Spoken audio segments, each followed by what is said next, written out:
3:45.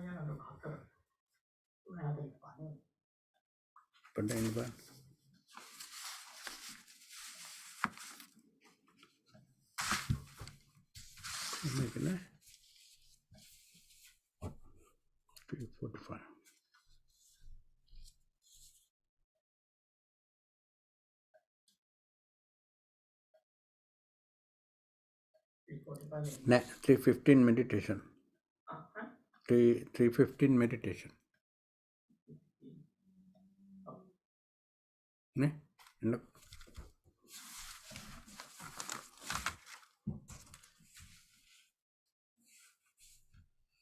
3:15 meditation කියන්නේ සංකල්ප ඉවර කරන 3:15 නේද? බ්‍රේක් එකකුත් තියෙනවද?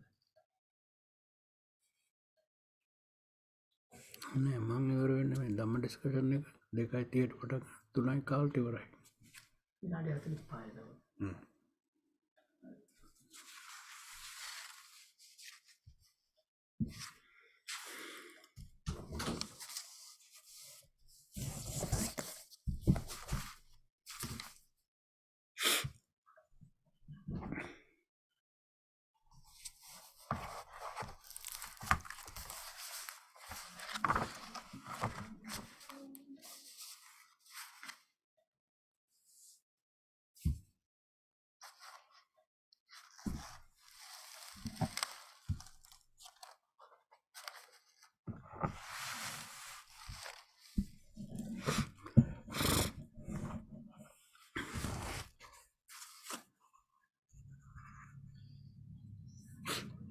Good afternoon, everyone. Now we are having the Dhamma discussion for a Madin full moon retreat, Sil retreat. In the morning, we came up with the topic for Dhamma talk. But since we were talking something that is not exactly the topic of the Dhamma talk, but something very important for some of us to know about the miracles, which we don't talk too much about in Buddhist tradition, because miracles has nothing to do with whatever the Buddha discovered as his wisdom, as his Dhamma. So we pay more attention to the Dhamma in Buddhist culture than some powers that Buddha had or any other disciple had. Because compared to the value of Dhamma, those skills, amazing skills that Buddha had, is little value. But in the new world, where miracles and other powers of different people are discussed highly and in detail, in a time like that, I mentioned earlier in the morning that we say that Buddha was just a teacher. But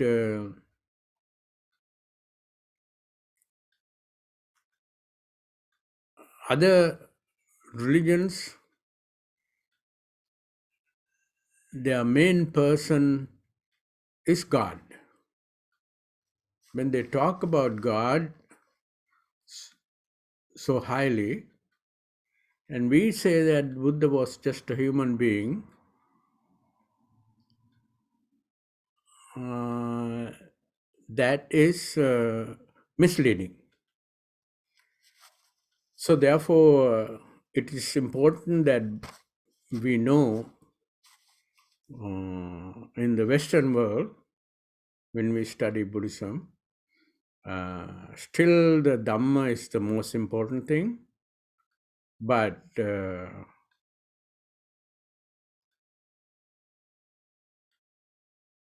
Buddha was not just a simple, ordinary being. He was Devati Deva, God of all gods. There are skills that Buddha had, even the head of God could not perform. For example, dual miracle, Yamaka Mahapratyarya, is something that cannot be performed even by Sakra, even by any other powerful Brahmas, supreme gods. Buddha had that power. So therefore, Buddha not only discovered the Dhamma that is related to human conditions, but he had all those amazing powers. But we don't give any emphasis as Buddhist on those powers of the Buddha, because Buddha's power of teaching the Dhamma is the most important power than any power that anyone doesn't have. Realization of human conditions from A to C was discovered and explained and analyzed for the purpose of helping all beings is so valuable. So that is why we don't, we only say Buddha was a great teacher. Buddha was a great teacher. So, but he was not only just a teacher, but he had all the amazing skills. One skills even when he gave the Dhamma talk, when he explained about life, he knows if this person who is in the audience is going to understand this or not. If the other person is not going to understand, he would not talk about it. But if he can see that this person will understand the Dharma, if I say, if I start the Dhamma from some other angle, then he change the angle and teach the Dharma according to the ability of the person's understanding. So that is also a very amazing skill, because he know the audience, he look at the audience, and if you want to teach the Dhamma for them to understand the nature of life, he would find the best way to approach for that particular audience. That is the that's another one of the most valuable skill that Buddha had as a teacher. Anyway, so today what we started was at the beginning, Venerable Maha Anuruddha, like Maha Moggallana. Maha Anuruddha is a great being. He was living in the forest, secluded, all by himself, and he constantly contemplated on Dhamma, and some things came to his mind, and he came to some conclusions about the value, about the amazing things, 8 amazing things about the Buddha's Dhamma teaching. Appichasayang Dhammo, Nayang Dhammo, Mahichas. There are many people in the world who are constantly trying to accumulate property, accumulate fame, accumulate titles, accumulate wealth, other material things, constantly looking for things. Now he is look at it for these people. I don't think the teachings of the Buddha is easy to understand because their mind is somewhere else. The mind has to be focused on the Dhamma that they learn, and when they focus on the Dhamma, they can see what the Buddha has discovered and Buddha has been telling us. But if we don't see things for ourselves, there's no point. Because Buddha always say, my teaching is not for you to believe, but for you to see the actual meaning of what I teach. How do you see the actual meaning? Through your own life, through your own body, and through your own mind. You have to realize it. That way it is your knowledge. It becomes your knowledge. All enlightened beings, when they speak Dhamma, they learn it from the Buddha, but they are talking their own life, their own understanding. So that is a difference. When an enlightened person speak about Dhamma, they have the clear understanding of what they are talking about. So Appichasayang Dhammo, Nayang Dhammo, Dupanyasa, Buddha's teaching, this Venerable Anuruddha is thinking all by himself. Our Lord Buddha's teaching is not for everyone. It's very difficult for the people who are seeking so much, who want too much, who are looking for too much. But it is very helpful, Buddha's teaching, for the people who seek little, want little. Appicha, mahecha. Appicha means, alpecha in Sinhala language, alpecha in Sanskrit. Alpecha means don't try to accumulate too many things. That includes material things and other things, non-material like titles and fame and glory and all these things. Huh? So this is one thought that came to his mind, Anuruddha's mind. So Appichasayang Dhammo Nayang Dhammo Duppanyasa.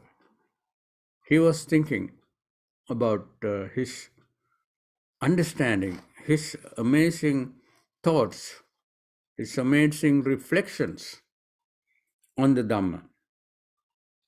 And then he says, second thing, Santuttasayang Dhammo, Nayang Dhammo Duppanyasa. He was all by himself in the forest, is thinking, I don't think Buddha's teaching can be understood by anyone who is not happy and contented. Santutti Paramandana. Very rich people are the people who are always contented, happy. Not that they have so much and so much money and so much property and all that. That does not make him a rich person. If his santupti is contented and happy with whatever they have and always enjoying whatever the little that they have, without complaining, without seeking more. Happy people. Santutte. Santutta. Satuta means, you know the word satuta, right? So satuta is the thing that all Buddhists should have. If the Buddhists are not happy and contented, then they have no way of understanding what the Dhamma is, because they are unhappy and depressed and frustrated for not having things they want and losing things they have. And when they are getting these kind of emotions in their mind constantly, there's no way that they can understand the meaning of the Buddha, meaning of the teachings of the Buddha, or meaning of the life. If you want to understand Dhamma means meaning of life, the nature of life, and not only understand, when you say that Buddha's teaching is understood, that is not like you understand something, this is how it happened. That's understanding. But this understanding is fourfold. When the Buddha's teaching is understood, it is understood in fourfold. This is exactly what is happening. That's one thing. What is happening is caused by these conditions. Second thing they have to understand. Third thing they have to understand is this can be changed to positive. That's the third understanding. And the fourth understanding is coming from doing what is necessary to change it. For example, dukkha. Dukkha has to be fully understood. And how do you fully understood dukkha? Fully understand dukkha? What is behind the dukkha? You have to understand. When you see huge uh,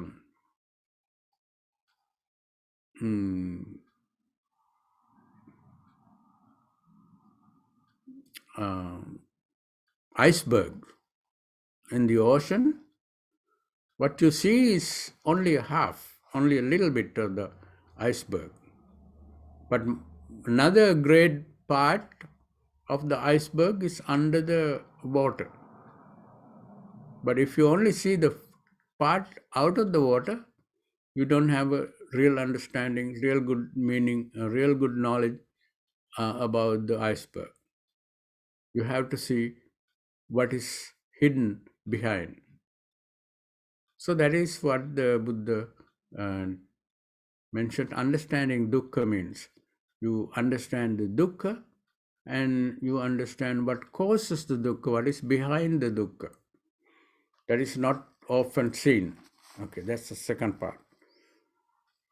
And then the third part is dukkha is something that we can completely remove from our system. That is also part of the understanding of dukkha. This can be removable, this can be completely removable. And third part was that one. That's the third part. Fourth part of the teachings of the Buddha is this is the method of fixing it. And I have completely used all the techniques to fix it, and now I fixed it,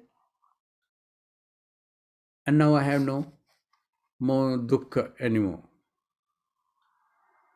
That is the understanding. Not only just knowing something that you don't know, but also going through the complete removing and following the Dharma, all part of the understanding.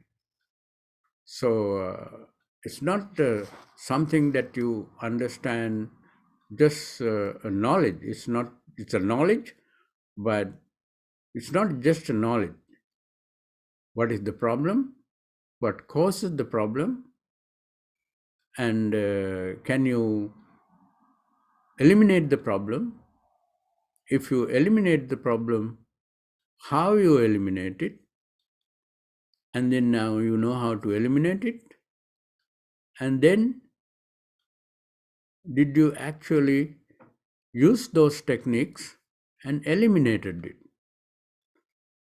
Until then, you cannot say, I have a good understanding of what suffering all about. So understanding Dhamma is not just understanding how this computer is working. You understand that's a very superficial understanding. Once you use it and make the changes that necessary back and forth, and then you have a complete understanding, and that is what understanding of Dharma means. Santustasayang Dhammo, Nayang Dhammo, Asantutasa. Even the person who is not always happy, hear the teachings of the Buddha a little bit from somewhere, and then immediately, wow, that sounds very nice. The happiness arises. A little bit of happiness arises. Oh, I want to see this little bit more. So they go to hear the Dhamma a little bit more and more. So more you hear the Dhamma, you are becoming happier and happier and happier. But if you are so deeply buried in unhappiness, we can call them hopeless. They can hear the Dharma, but they never become interested in what they hear. But some of the few people who is listening to the Dhamma, be very interested in what they hear, and as soon as they hear, wow, that sounds nice, that sounds amazing, yes, I can see it myself through my own life. So then they would want to hear more Dhamma. So even the person who has not happiness, but for some moment they generate happiness, that moment is going to be very helpful, because with that moment you generate further happiness, that little happiness that you had. Why? That happiness is changed to a greater happiness by hearing the little Dhamma that this person heard. See, that is a very important part of Santuttasayang Dhammo, Nayang Dhammo, Dut Asantutasa. Buddha's teaching is only for the people who are contented and happy, not for discontented or unhappy. That is another idea that came to Venerable Anuruddha's mind. And then he says, third one, Pavivittasayang Dhammo, Nayang Dhammo, Ganasanganika Ramas. Aram, Pavivittasayang Dhammo. Pavivitta means who like seclusion, who enjoys seclusion. Opposite is Gana Sangarama. Gana Sangarama means, Arama means enjoying, Gana means group, Sangha means getting together. So Dhamma is for this. This Dhamma is for the seclusion, those who are secluded, not one who loves the society and get together with other people so often. Sometimes when you are lonely, when you think you are lonely in this country, they have to get out and go to a pub because nobody's there to have a good time around in the house. And then you even pick up the phone and started calling somebody and having a chat, a long chat. And that is Ganasangaramaka. Because you are by yourself and you want to get together with someone. And then you constantly invite some other people for lunch or dinner because you think you are lonely and you have nobody to talk to. But Buddhist had the Dhamma to talk to. When they have Dhamma, they can talk to Dhamma in their own mind and they don't have to look for other people and support from here and there. It is good to have Kalyana Mitras. Kalyana Mitras means wholesome people who know Dharma. It is good to get together and discuss Dharma, but not just for having a good time and eating dinner and eating lunch and going places and that kind of things is called Ganasanga Arama. Ganasanga Arama means loving the community, loving the association of many people. So the same thing about those who are learning, those who are studying. If you are a person who is really studying and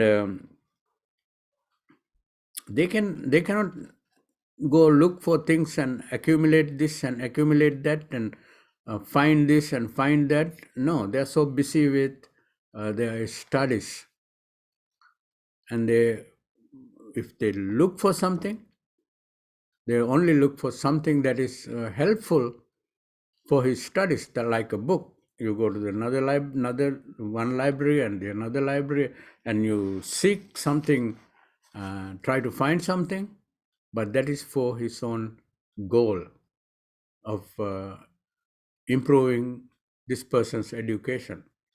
That is different. So, Santutta, all the students are constantly unhappy and they are complaining about food that the dormitory offer, or weather, or the heat and the cold, and all those things. When they experience, they become unhappy. And some even in countries like poor countries, maybe developing countries, the students are engaging in politics and they are not happy what the politicians are doing, and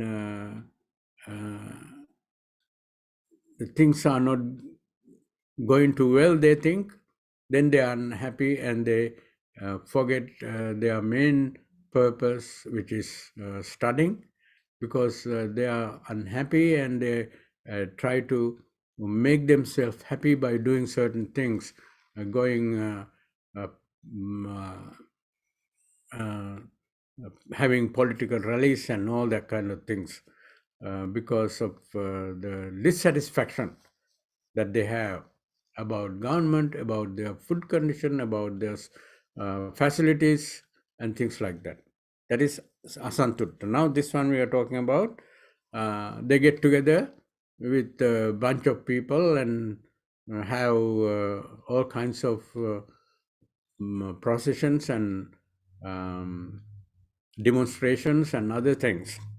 And but Dhamma is also same thing. Dhamma, you need seclusion. You need to focus by yourself. Focus on what? Focus on your own life.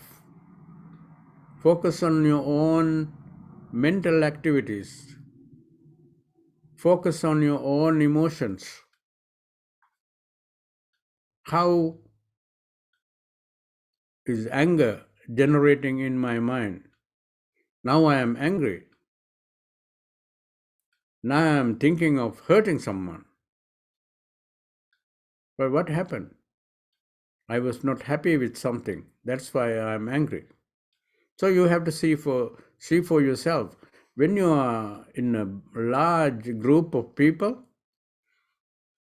or even one person around, talking, you cannot see yourself by focusing on yourself, by cultivating mindfulness.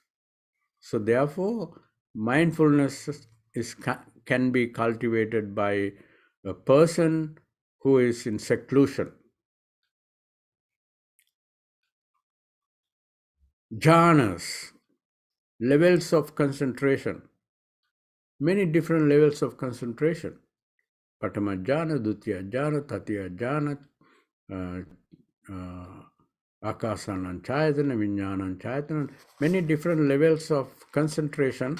All those concentration levels can be achieved when you are all by yourself. When you are having a great time with your family and friends and associates and people like that, partying, no, you cannot do it. So that is pavivittasayang dhammo, nayang dhammo, ganasangarame kassa. This Dhamma is for the one who loves seclusion, not for one who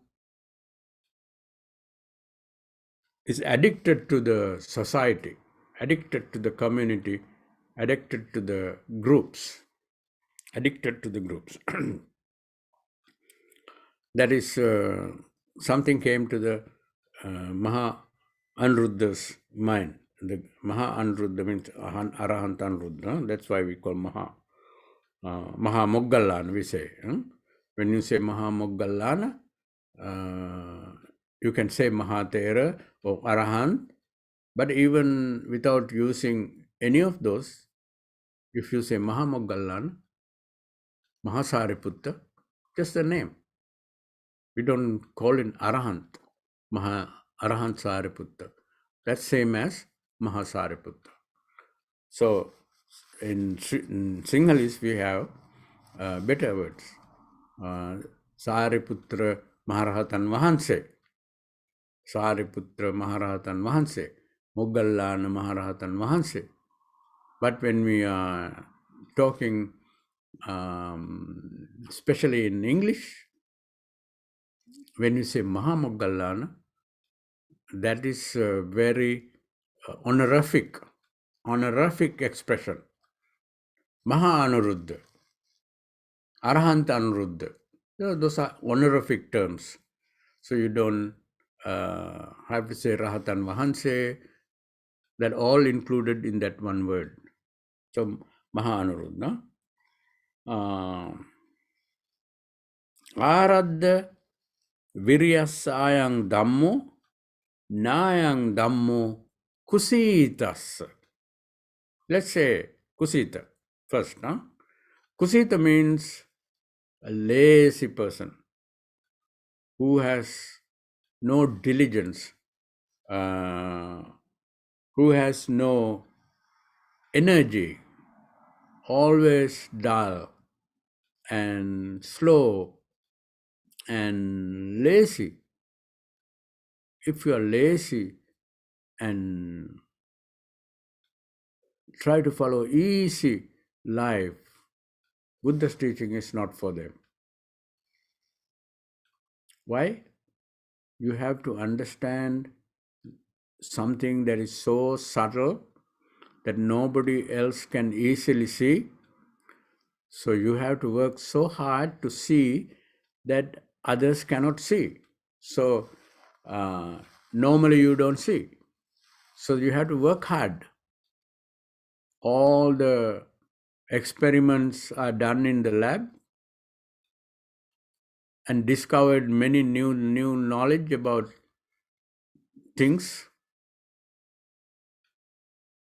They were not too lazy. Those people who did those experiments were not lazy. Buddha was never lazy.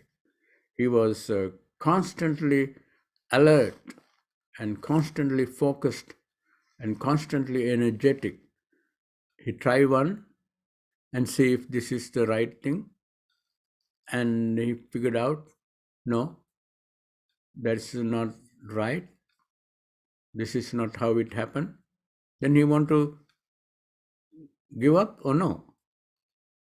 He doesn't give up. He had the energy to follow through and find another way to do it, another way to have the experiment done.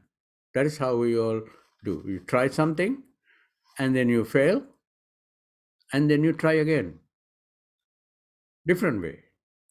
So that is how you understand the Dharma. How you see a lot of things that you don't see is by putting your energy and effort to see it.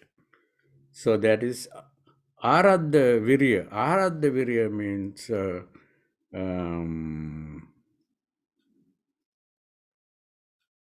constantly ongoing effort.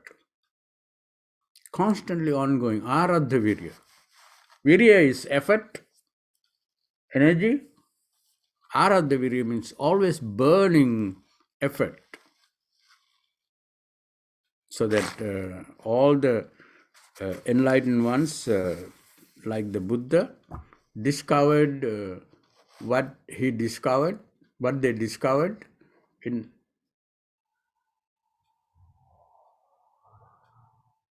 by putting a lot of effort, lot of trial and error method. The Buddha, our Buddha himself, 6 years, according to the traditional understanding, he was going through all kinds of self-mortification exercises. Non-breathing exercise, you stop breathing and try to stay a minute, 2 minutes, 3 minutes, 4 minutes, 5 minutes, 10 minutes with one breath. You take one breath and stay there as long as you can. And then you exhale. And that is non-breathing exercise. What is he called? And then that kind of things he was doing, and he only found out that his head is going to explode, but he don't understand anything new by trying that method. His eardrums are so painful, but nothing happened. No knowledge is coming. So that is, he tried. Then he gave up then. And then he thought, okay, you should cut down your teaching, cut down your eating. So he stopped eating and cut down and cut down and cut down. And one time he was eating only one little piece of rice a day, something so small. And at that time he became so skinny. You remember the Dushkara Kriya time? He said he touched his belly. Actually, he's touching his backbones.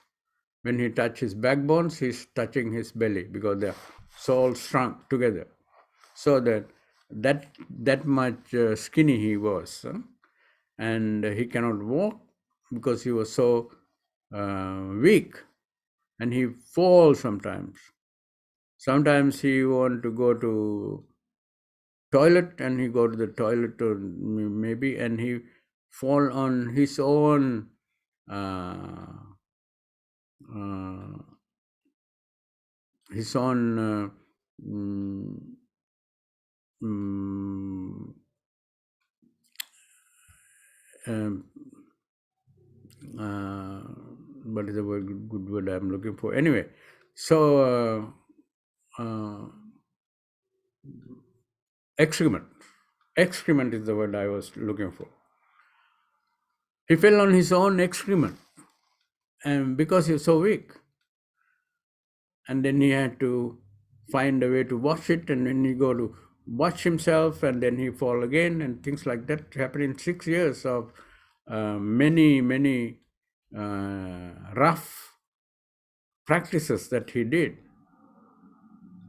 and 6 years, and he try one, it doesn't work, then he thought, okay, this method is not right, we try another one. So it's always, you have to have uh,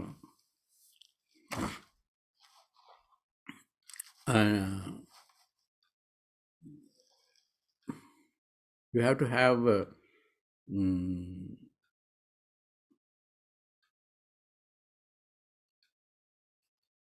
um,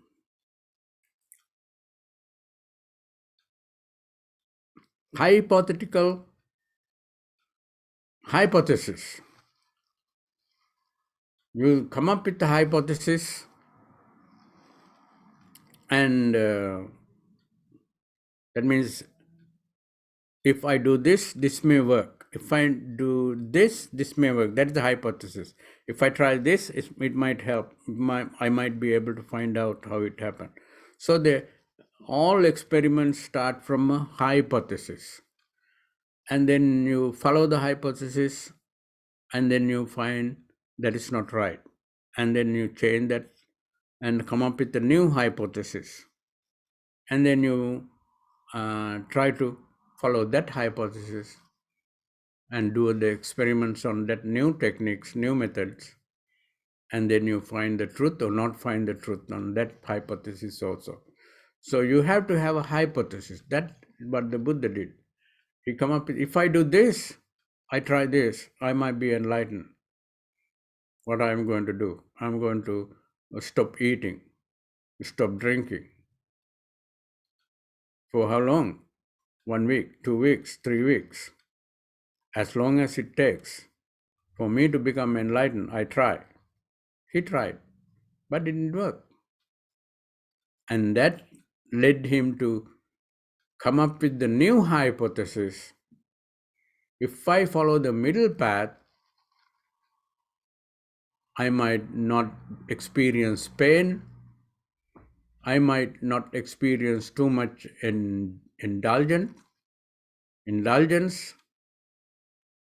Then it might help me to see something that I normally don't see about my mind, about my life. So that's a new hypothesis. If I follow the Eightfold Path, it might be helpful. So he followed that hypothesis. And that worked. And he became enlightened. Enlightened means, what does he become enlightened means? He put all the pieces of the puzzle. You know, those little children, they work on puzzles with so many pieces, then they get put together and put together and put together, and finally you see the whole picture completely. The trees are where the trees are, the animals are where the animals are, and you can see the whole picture. That's exactly what the Buddha did. For many years, he had been putting the different pieces of the puzzles together, and one last piece of the puzzle is put together. Oh, I see now. I am the Buddha. I know. Buddha means I came to know. Now I came to know the whole picture. Whole picture about what? Whole picture about conditions of all beings, not only human beings, but the conditions of all beings. We came to understand. Last piece of the puzzle put together is called moment of enlightenment. Eureka. Eureka. So the enlightenment is not happening at one time. It is gradually putting all these pieces together, and the last completion of the piece of the puzzle is what we call enlightenment. But enlightenment is a process, not that happened one day.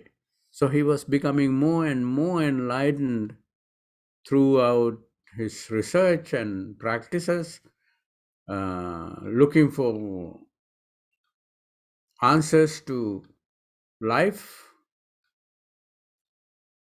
And then then he said, until I put the last piece of the puzzle together, I never claimed that I am the Buddha.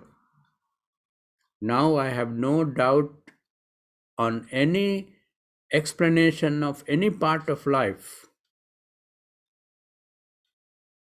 I have no doubt. I see it for myself and I explain it to you, hoping that you see exactly what I saw. And you also felt the comfort at each stage of fulfilling the Dhamma that I had. I felt the level of comfort that I feel, each level. So the people who are practicing Sila, who are practicing Samadhi, little bit, and they generate more and more comfort, meaning elimination of suffering.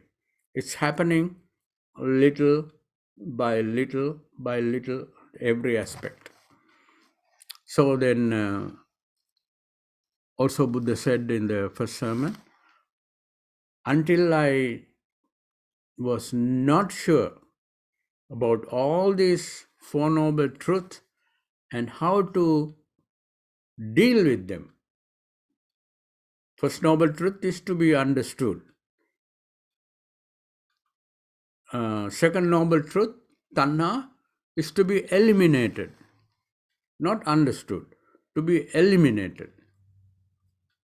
Third Noble Truth is to be realized in your own body and mind. You can feel it. You feel the peace of mind. You feel the comfort. You feel the clarity of mind. You feel that nothing is influencing me to make me angry, make me lustful, make me hateful. Nothing. I can see it for myself, experience. Third Noble Truth is to be experienced. Now what the fourth Noble Truth is? To be fully cultivated. Sammaditthi has to be cultivated. Sammaditthi is a little thing. When you cultivate, it becomes bigger and bigger and bigger and bigger. Your ditti, your understanding, your visibility is becoming more and more and more. And ditti become change into dasana. Dasana means complete understanding, big understanding. Dasana includes two things: all-round understanding and deep understanding is called dasana, overall dasana, that is called panya. So the view turned into a dasana, the more you work on it, more you practice, become dasana. Samma ditti, samma sankappa, you know all this, avihingsa sankappa, nekkhamma sankappa, and avyapada sankappa. All those sankappas, when you cultivate, all these things turn into ultimate compassion, where only compassionate thoughts arise in his mind, as opposed to violent thought, hateful thoughts, attached thought of attachment. Nekkhamma means letting go. Nekkhamma sankappa, you cultivate, and you let go of all these things that you think is yours. Even the knowledge that this is me is a thought. You let go of that thought also. At the nekkhamma, you let go of that. Nekkhamma literally translated as becoming a monk. Becoming a monk means leaving everything. Let go of your house, let go of your family, let go of your property, and drop everything. And now you are just a simple person with one robe and simple bowl and something to eat daily basis, right? And then that's nekkhamma sankappa. Nekkhamma means letting go. So the nekkhamma sankappa. So then samma vacha, you only talk all the beautiful words, no lying, no gossiping, no harsh words, uh, no idle talks. Then what is the opposite when you keep practicing? Always talk something that makes sense, only at the right time. Never speak on the wrong place, because you're cultivating, you are exercising your ability to speak effectively and wholesomely. That is called samma vacha. So the Buddha only speak only the Dhamma.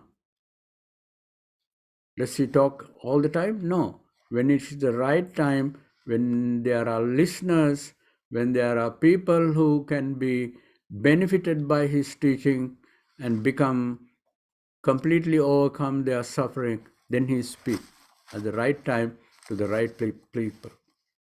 So that is a cultivation of Eightfold Path I'm talking about. No?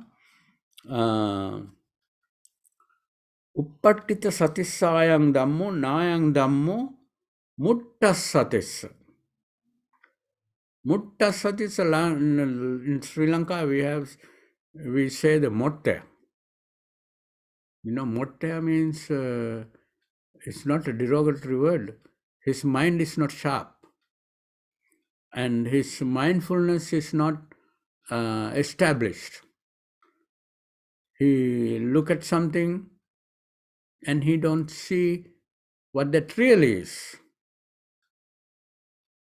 You experience pain, they don't understand the pain as it really is. So then mutta satisa means there's a person who has no real intelligence, if you want to use the word intelligence. Attention, proper attention. Sati is related to attention. And then sati is related to smruti. Smruti means memory. You learn something and it's gone. In a matter of minutes, what you saw is gone. When you ask, is that where did you put the keys? Oh, I don't remember. And don't remember. That is a mutta sati. So if you are not constantly alert of whereabout and what is happening around you, and Buddha's teaching is not for that type of people.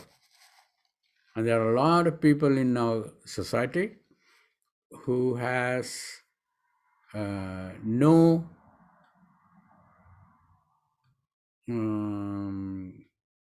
attention of what is happening at that moment. So mutta sati, this person who has sati, upattita satissa.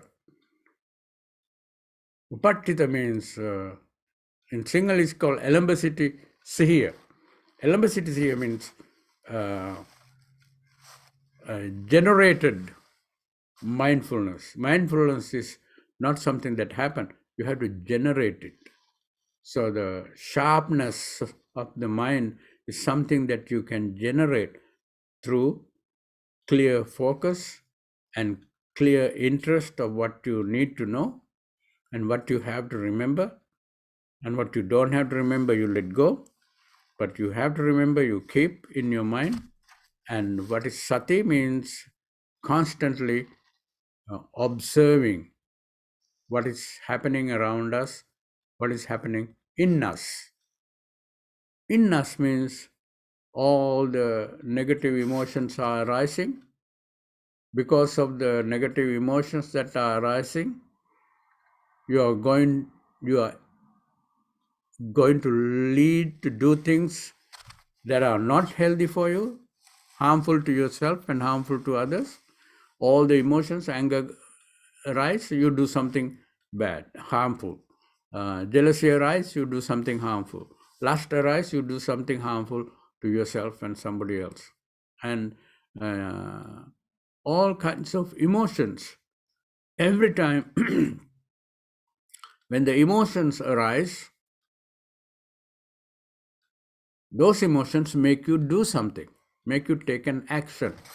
That action is a good action if it's a wholesome emotion like compassion and non-jealousy, mudita, and friendliness, the ultimate caring for all beings. If these emotions are there, whatever you do is always beneficial to other people. But hatred and jealousy and lust and all that emotions are very harmful to yourself. Okay. Uppattita satisayang dhammo nayang dhammo mutta satis. Now I want to say the seventh thing and finish this. Seventh one of this list is panyavanta sayang dhammo nayang dhammo duppanyas. People, only for the people who has wisdom, who are wise. Buddha's teaching is good, but for everybody else who don't have wisdom, no, this is not the teaching for them, because they don't get anything out of the wonderful teachings of the Buddha. They don't have enough wisdom to understand, no insight. So the insight is also just like I also earlier, santutta. Santutta means happiness. Huh? You are unhappy, you generate happiness a little bit by listening to something good or by having a good experience, little bit, and then from there you keep going and improve your happiness by learning Dhamma more. Panya is also same thing. Even you are not too smart or wise,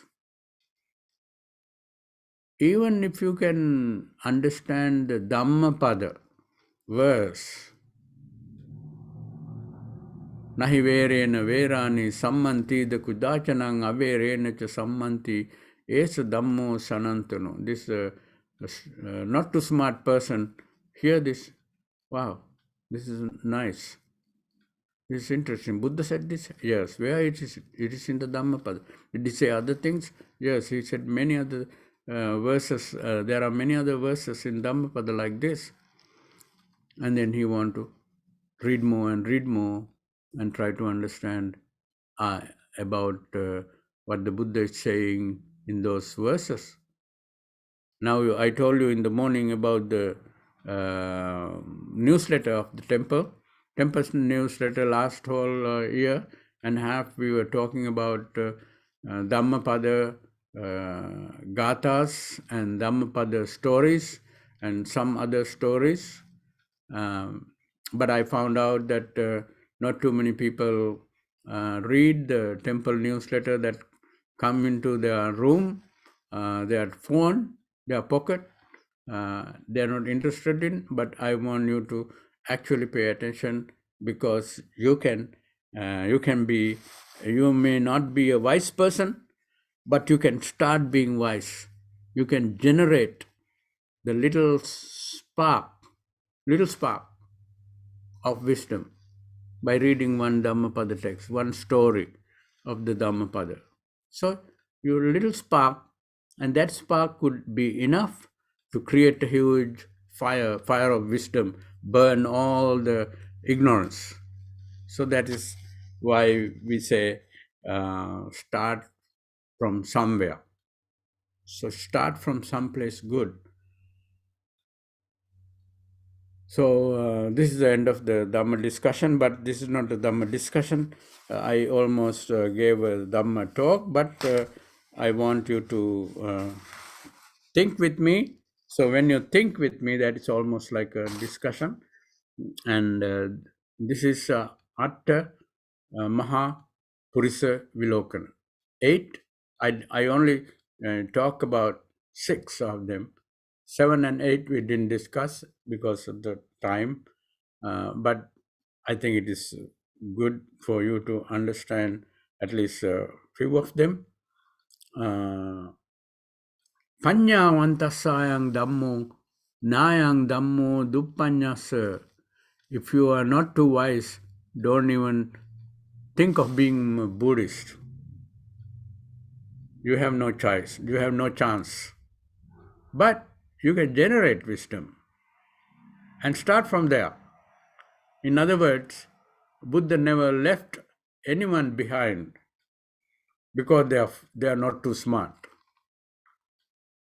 But even the least smart person, Buddha have something to offer to spark his or her wisdom, and that is why we need good friends. When you have wholesome friends, they get you to pay attention to those small things that spark your wisdom. So having wholesome friends, reading good books is like a wholesome friend. It's very important for Buddhist, because Buddhism is not a belief. Buddhism is something that you have to see for yourself, and that can be done only when you are sharp enough to have sharp wisdom inside, panya. If you are don't worry that you don't have panya. Everybody has some panya that would help you to improve it by using the Dhamma and read Dhamma and listen to the Dhamma. And that Dhamma discussion is over.